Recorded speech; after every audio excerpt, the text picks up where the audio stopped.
एक व्यक्ति हमेशा ईश्वर के नाम का जाप किया करता था। धीरे धीरे वह काफ़ी बुजुर्ग हो चला था, इसलिए एक कमरे में ही पड़ा रहता था। जब भी उसे शौच, स्नान आदि के लिए जाना होता था, वो अपने बेटों को आवाज़ लगाता था और बेटे ले जाते थे।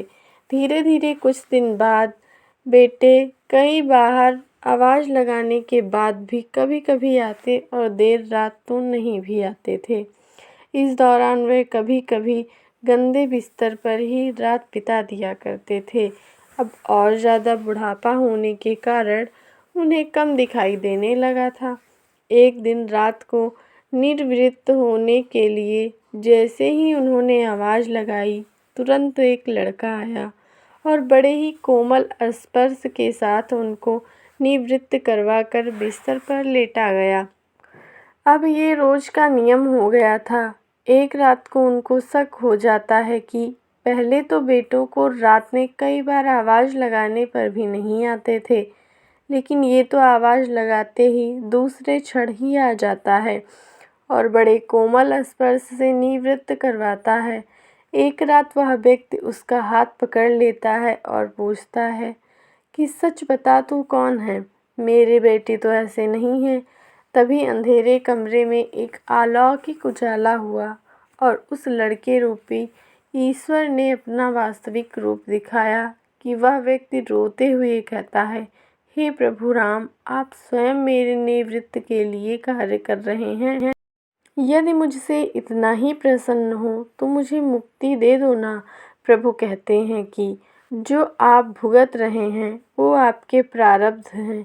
आप मेरे सच्चे साधक हैं, हर समय मेरा राम नाम जाप कर रहे हैं, इसलिए मैं आपके प्रारब्ध भी आपकी सच्ची साधना के कारण स्वयं कटवा रहा हूँ। व्यक्ति कहता है कि क्या मेरे प्रारब्ध आपकी कृपा से भी बड़े हैं? क्या आपकी कृपा मेरे प्रारब्ध नहीं काट सकती हैं? प्रभु कहते हैं कि मेरी कृपा सर्वोपरि है, ये अवश्य आपके प्रारब्ध काट सकती है, लेकिन फिर अगले जन्म में आपको ये प्रारब्ध भुगतने फिर से आना होगा।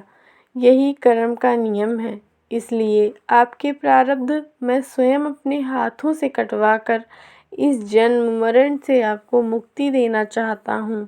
ईश्वर कहते हैं, प्रारब्ध 3 तरह के होते हैं, मंद, तीव्र तथा तीव्रतम। मंद प्रारब्ध मेरा नाम जपने से कट जाते हैं। तीव्र प्रारब्ध किसी सच्चे संत का संग करके श्रद्धा और विश्वास से मेरा नाम जपने पर कट जाते हैं और तीव्रतम प्रारब्ध भुगतने ही पड़ते हैं। लेकिन जो हर समय श्रद्धा और विश्वास से मुझे राम नाम जपते हैं, उनके प्रारब्ध में स्वयं साथ रहकर कटवाता हूँ और तीव्रता का एहसास नहीं होने देता हूँ। प्रारब्ध पहले रचा पीछे रचा शरीर, तुलसी चिंता क्या करे, भज ले श्री राम, जय श्री राम, जय श्री राम, राम राम सत्य है।